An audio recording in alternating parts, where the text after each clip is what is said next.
Rawalpindi police کا مثبت اقدام۔ گورنمنٹ کالج سیٹلائٹ ٹاؤن میں مختلف مقامات میں برآمد ہونے والی پتنگوں کو تلف کرنے کی تقریب۔ S P Rawal division, D P O new town, civil society کے ارکان، طلبہ کے والدین سمیت کثیر تعداد میں طلبہ نے شرکت کی۔ تقریب کے شرکاء سے ایس پی راول رائے مدر اقبال نے اپنے خطاب میں کہا کہ پتنگ فروشی اور پتنگ بازی پر حکومت پنجاب کی طرف سے پابندی ہے اور یہ قابل سزا جرم ہے۔ اس خونی کھیل کو روکنے کے لیے بطور ذمہ دار شہری ہمارا ساتھ دیں تاکہ قیمتی جانوں کے ضیاع سے بچا جا سکے۔ گورنمنٹ آف پنجاب، آئی جی صاحب اور ہمارے سینئر کمانڈ کی طرف سے ہم سخت ایکشن لیں گے پتنگ بازی پر، ایریل فائرنگ پر اور آتش بازی پر۔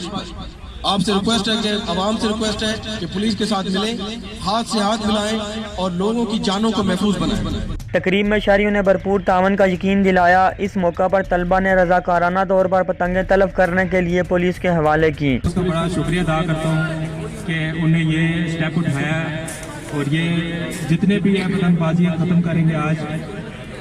خود یہ پتنگیں جتنی بھی ہیں یہ میں جلانے کے لیے سرنڈر کر رہا ہوں کہ یہ اس کو ڈسپوز آف کیجیے۔ یہ پتنگ بازی کے حوالے سے میں کہنا چاہتا ہوں کہ یہ خراب کھیل ہے، خونی کھیل ہے، اس کو ختم کیا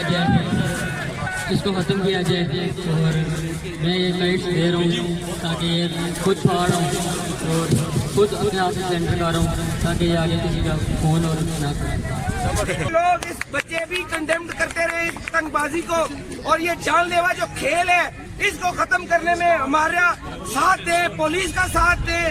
تقریب کے آخر میں ہزاروں کی تعداد میں پتنگوں کو آگ لگا کر تلف کیا گیا۔ سعادت علی، عالمگیر نیوز، راولپنڈی۔